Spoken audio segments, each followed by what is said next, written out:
frigid 50 degrees to swim the English Channel. You have to be more than a little crazy.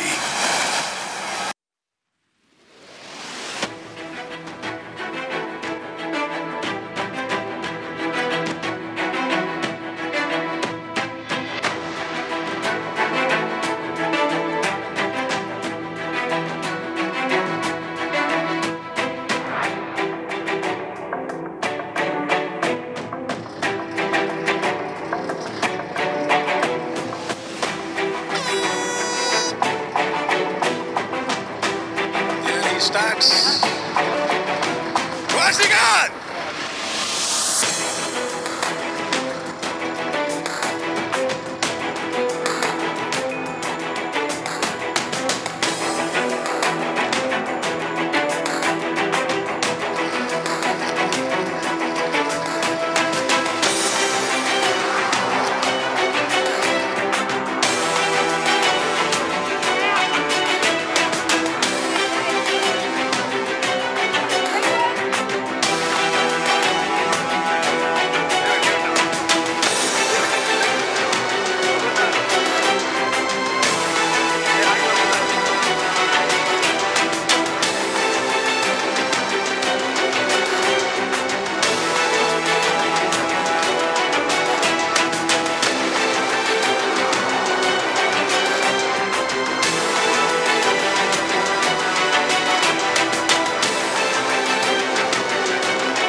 It was sometime in 2008. I read about the English Channel in one of the news articles in the paper. And that was the first time I heard something about it. And I quickly looked up in the net and did some research to understand it is the most iconic swim that every swimmer would dream to accomplish one day. That small incident happened to be the seed that got sown in my mind that one day I also want to be a channel swimmer. And I just learned, I was still a beginner at that time. I had no clue what it is like to be swimming in the ocean. I was very, very afraid of the deep waters, primarily because I had a near-death experience in a deep end of a pool in Bangalore, where I almost drowned. And the trauma lingered on for many, many years. I was very afraid of the vastness of the seas and the darkness of the waters. I was also very afraid of the marine life. I thought probably there may be a shark and I might get eaten alive, right? More than all of this, I thought I was too old to even think about swimming across the English Channel. These were some of the limiting beliefs. These were some of the inhibitions which I carried on for many years, which prevented me from pursuing my dream for so many years. Let me share my story, a journey over 4 years when I overcame these inhibitions and eventually conquered the English Channel last year, swimming non-stop for 48 kilometers, over little over 14 hours as an amateur swimmer. So what is English Channel? Where is this? This is like Jay Surya said, it's pretty much a stretch of water separating the south of UK from the northern part of France. At its shortest point, it's about 33 kilometers wide, and it is commonly characterized by many challenges for a swimmer. The most prominent one being the temperature of the water. It is very cold, even during the summer, British summer, the water temperature hovers around 12 to 16 degrees. And if you compare that to the temperature of water in Bangalore where I train, even in the coldest winter, the outdoor pool's temperature do not go below 20, 21 degrees. Such is the difference. And combine that with the fact that a swim will last anywhere between 12 to 17 hours, hypothermia is a very, very big risk for any swimmer if he's not adequately trained and prepared to handle the cold. And the biggest challenge, like any other endurance sport, is the muscle cramps and the exhaustion. I had my share of cramps during the 6th hour and the 13th hour, and I had to literally pull myself, dig very deep, and I almost quit in those hours because the pain on the hamstring was so much that I was almost ready to quit. But thanks to the timely intervention from my crew, I managed to continue my swim. The marine life is very, very prominent there. The jellyfishes are the most common one. We do have other forms of marine life as well. These jellyfishes, when you encounter, you don't see it in ones and twos. You see it in big, big groups in thousands and thousands of them. And they look so harmless, nice, white, beautiful fishes, but their tentacles are so venomous. So the moment you touch this hand, you really feel as though some 10,000 volts have been passed on to you. The burning sensation lasts for so many minutes. So whenever I would put my hand to catch the water, I would end up catching so many jellyfishes, and they would really hurt all over the body. But the best part is you have to continue swimming. You can't stay there because you are in the zone of jellyfish, and you have to continue swimming. Endure the pain and continue to swim. And the channel is also known for being the busiest shipping lane. You can see the 12-hour time lapse of the channel. You can see there are about 600 boats, ferries, and cargo ships that pass by almost on a daily basis, and that really makes it something very, very difficult for a swimmer. So to give you an analogy, probably it's something like for a pedestrian trying to cross the Electronic City highway during the rush hour traffic. It is something similar to that, right? You need to dodge through the traffic. The worst part is when these huge cargo liners, when they pass by, like the ones you saw in the video, they dig out a lot of these cold waters from the deeper oceans, and then they bring it to the surface, making it very difficult. Suddenly you get a cold shock as you're swimming. So we have to endure all of that. And it's also known for very strong currents. As I said, the point Dover to Calais here, which is the 33 kilometers point to point, but because of the strong currents, I ended up swimming almost 48 kilometers, and which means that it took me much longer than what it would have taken if I had swam on the straight line. So these were some of the challenges. Knowing my limitations, I kind of thought through what is the best way to do. So sometime in 2014, I hit upon the idea of getting into this adventure in the form of a relay sport. So I teamed up with a bunch of other swimmers from Bangalore. In 2015, we went and swam as an 8-member team. And again, I went back in 2016 as a part of a 4-member team, and again signed up for a 2-person relay in June last year, just before I did my solo in July. So this gave me an opportunity to overcome many of my inhibitions that I narrated a little earlier, and also to understand the channel characteristics much, much better. And in a way, it helped me also to push my physical limits. As you can see, I progressively increased the level of challenge in every attempt.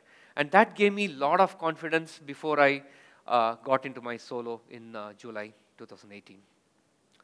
So the next question is, how did I go about preparing? Quite honestly, I had no clue about how to prepare for this. All that I had at that point in time was the deep desire, the motivation, very strong motivation to one day conquer, one day succeed in this English Channel. And I started training. Started swimming for an hour, started swimming for 2 hours.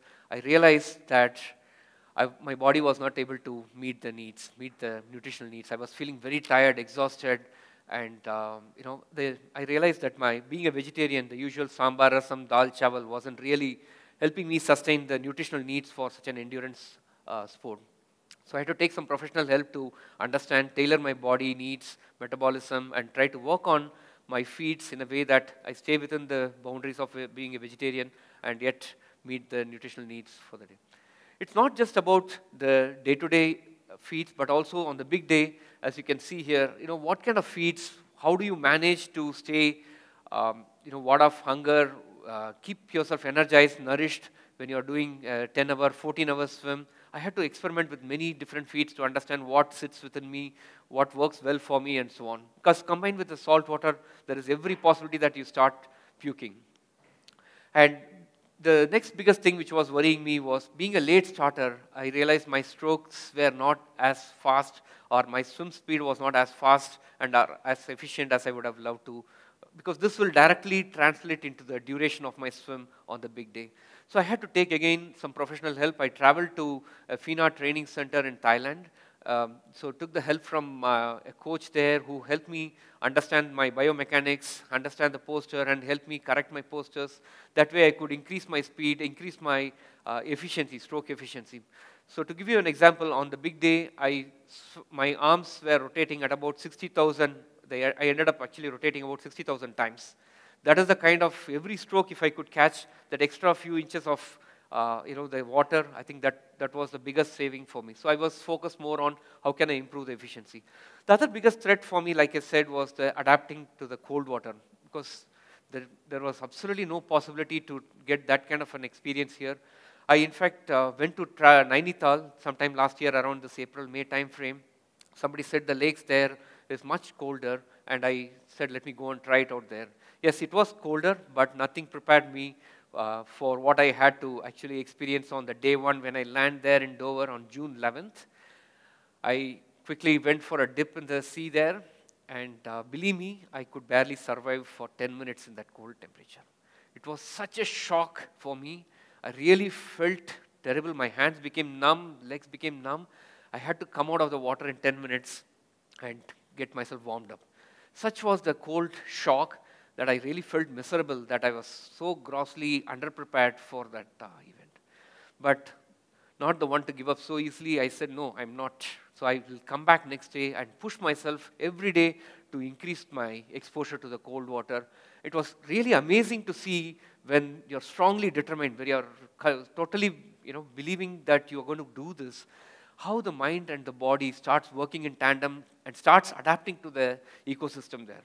So you won't believe, at 21st day, I ended up completing my 6-hour qualifying swim in the same cold temperature. That is a qualifying criteria for me to even make an attempt, much later. So that was the impact of the cold water and the body getting used to it. The physical fitness and the injury management they both go hand in hand. I was very worried since I was starting so late how my cardiovascular performance is going to cope up with the load of swimming for 12 hours, 14 hours, and how my, the muscle performance, my aerobic capacity is going to improve. So I had to work out quite a lot, almost 4-5 sessions every week in a gym, working on my core strengthening, working on the aerobic capacity enhancement, and so on. I also had a threat of injury, my shoulder injury, thanks to this Dr. David Rajan from Coimbatore, who helped me navigate through the whole problem without getting into a surgical intervention, and I was able to get through with the physiotherapy. Mental training is a big part, and as they say, English Channel is 90% mental endurance and 10% physical endurance. You have to find a way to keep the mind focused, because the boredom sets in very fast. Within an hour, you start wondering, what am I doing here?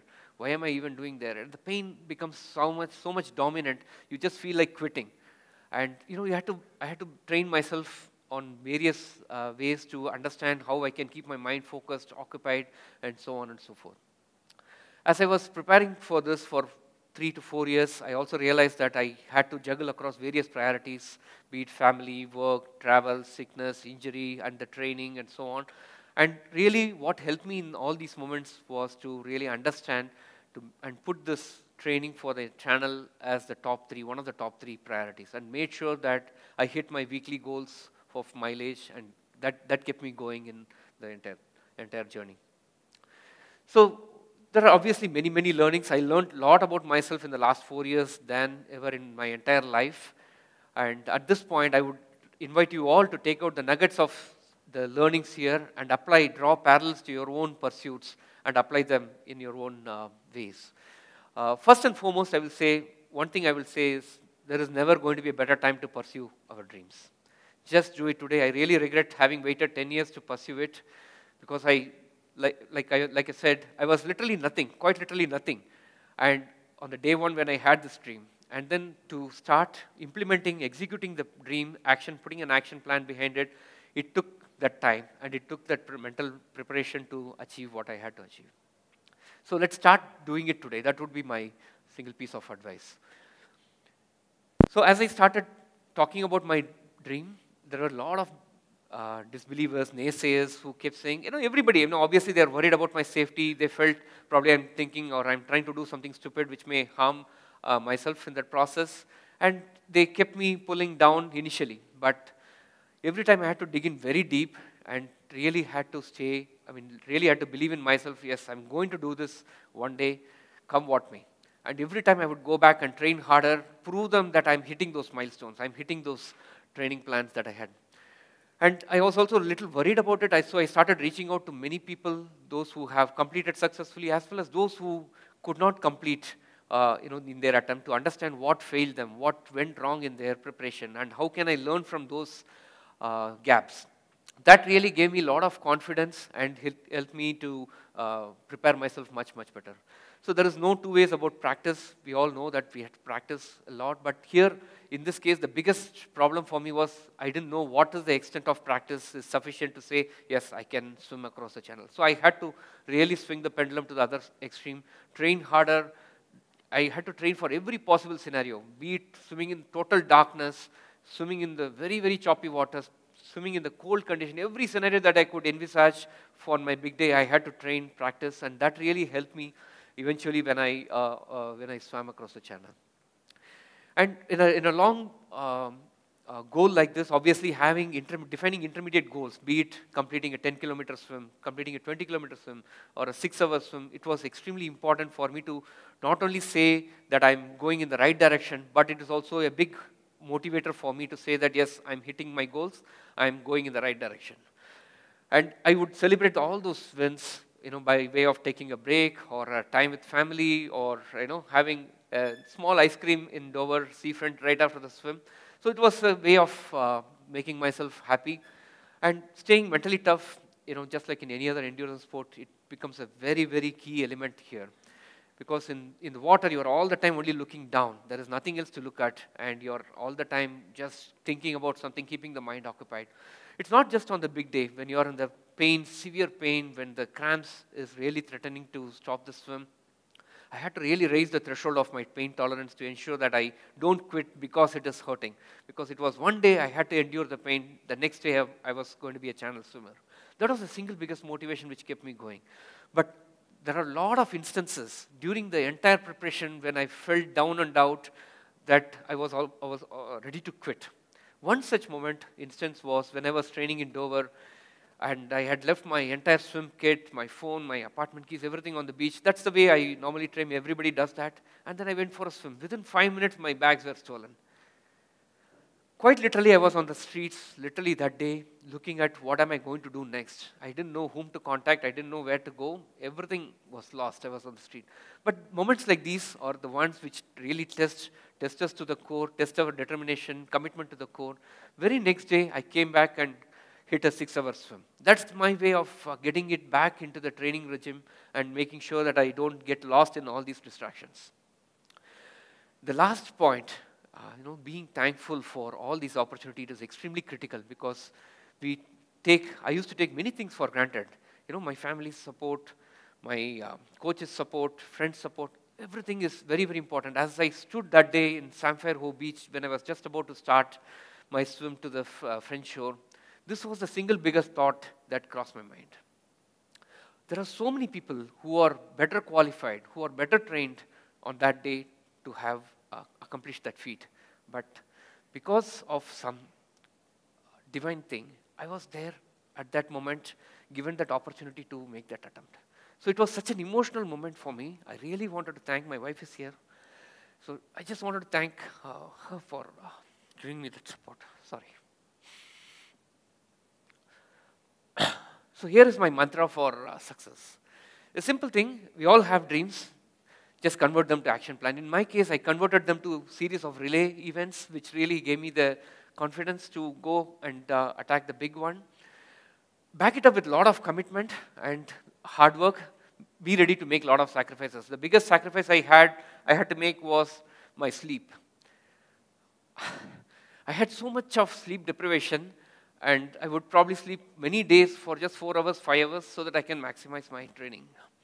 It was such a tough one. I also had to take a break from my career just 6 months before the swim, because I felt that I wasn't getting enough time to train, and I took the hard call of leaving my job, which I loved the most, and I had to focus to give more time for my training.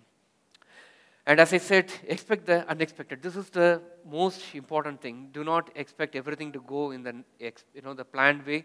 There are a lot of surprises that are going to happen.